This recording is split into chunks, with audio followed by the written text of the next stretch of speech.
Hi guys, welcome back to my channel Monkey Wrench. I'm Kelly, the monkey with the wrench. Today we're going to be working on a zero turn that needs a new fuel pump. And the question is, does it matter which fuel pump you get? I'll explain. Please subscribe.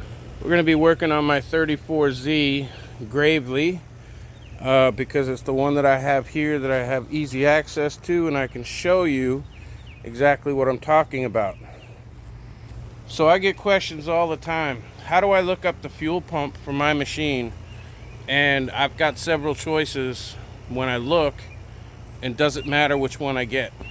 And the answer is, in most cases, it doesn't matter which one you get.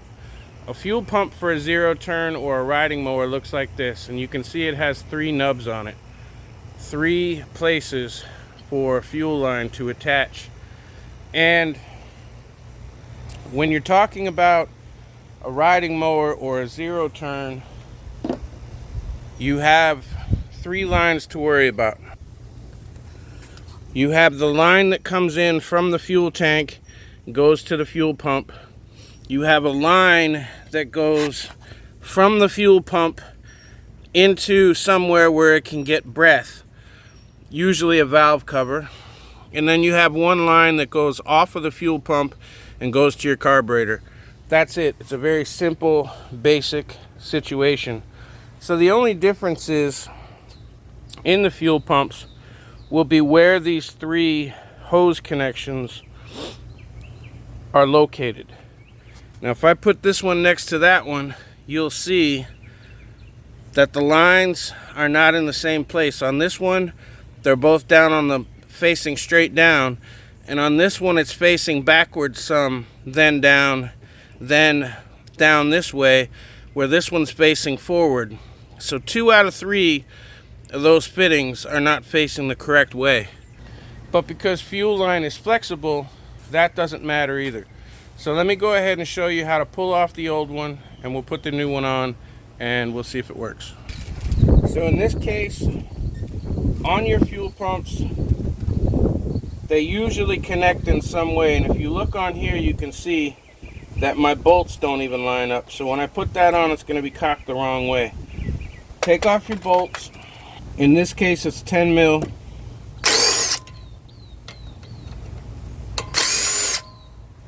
Don't lose those. Do you need to have this bolted to the machine in order for it to work? No. The answer is no. This thing will just float around on its lines.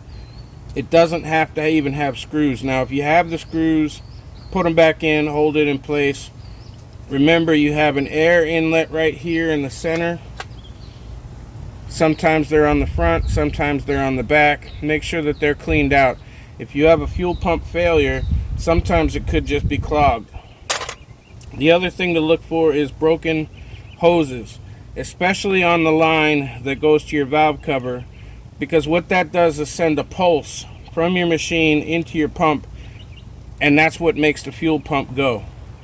So now I'm just going to use my pliers, and you can see this one, the hose clamp isn't even on, and this thing's been on there for a long time. So let's get the other hose clamp off. When I'm dealing with hoses, I like to grab them with the pliers and twist them back and forth a few times, and that usually takes them and makes them loose. If you twist them first, they come off much easier. And there's my last hose on the bottom that goes on a fitting right there in my case, so it'll just fit back inside. So if I take this off as well, now my fuel pump is off. Why don't you fall all the way to the ground and get dirty, because you know I like to get sand in my fuel system.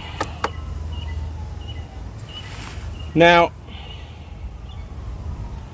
what I just noticed is that I put this thing on backwards.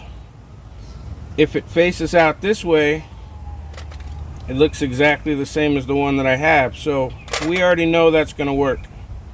But in my case, because of the way the fuel flows through the fuel pump, my line from my tank has to come into this nub, and it has to go out this nub. That's the only important thing when it comes to fuel pumps. Knowing which line does what. In this case, the inlet line is this one. This is the inlet that comes from the fuel tank. This is the breather line that goes to my valve cover, and this is my exit line that goes to the carburetor. As long as you're aware of that, you can put any fuel pump on there you want. So now to put it back on, it's just as easy as it was to take it off. Let me put my lines back on. And you see I'm not even putting a clamp on there.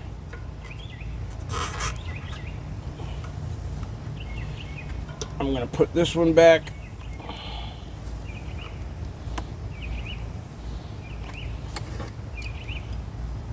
And you ask, why aren't you going to put the clamps on there? Well, because I can't reach inside of that damn thing.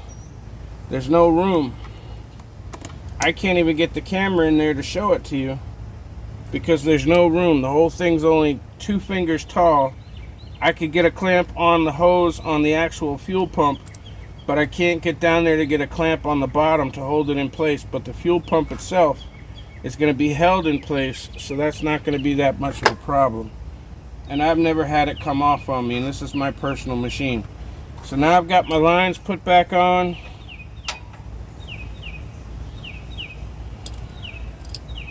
I just put my screws down, so let's get those.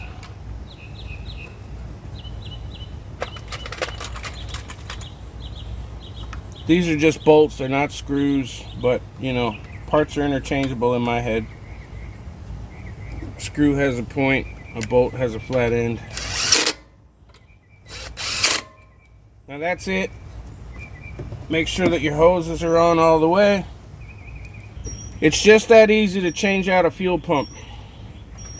Now, if I had a different fuel pump and the nubs were all in different places, not to worry.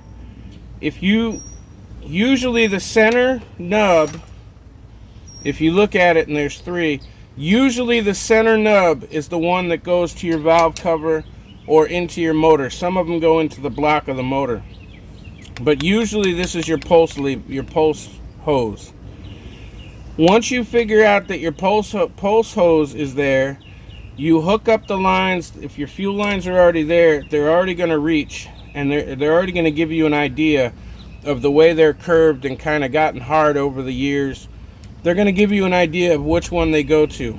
Obviously, if it's really long and it comes over here and it has a curve on it that goes backwards, then you know it goes there.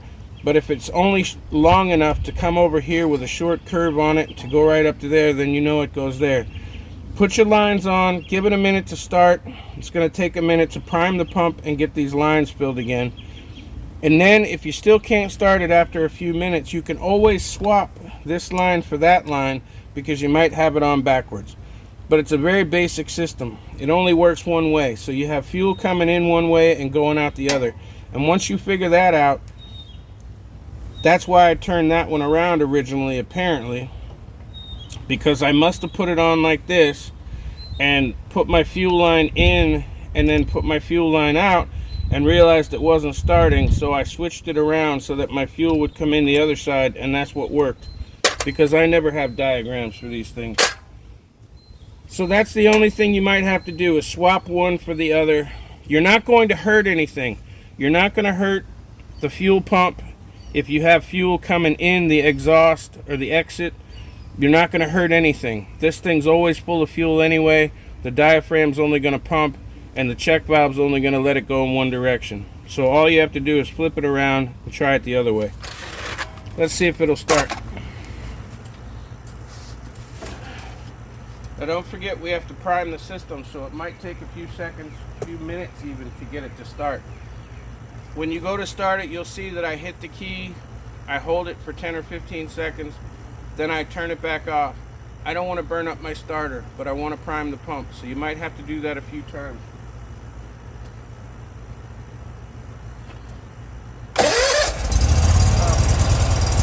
Mine started right up.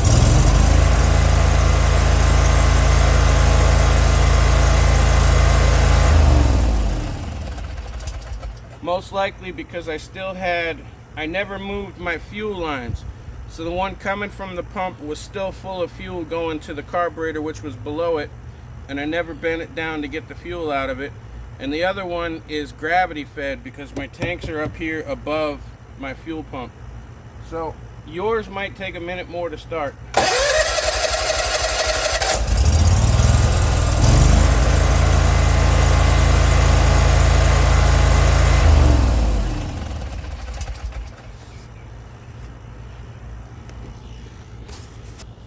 So maybe I'll call this video how to change a fuel pump. I don't know. But anyway, if you're still with me, let me know you made it all the way to the end. Thanks for stopping by. Hit the like button. Hit the subscribe button. It's somewhere between my chin and my balls. We are about to break 15,000 subscribers. It's crazy, I know. I don't know why so many people want to see my ugly ass. But I'm doing a 15,000 subscriber giveaway for July 4th. So if you want to be involved in that, send me an email or watch the next couple of videos and you'll find out how to be involved in that. Thanks for watching. See you soon.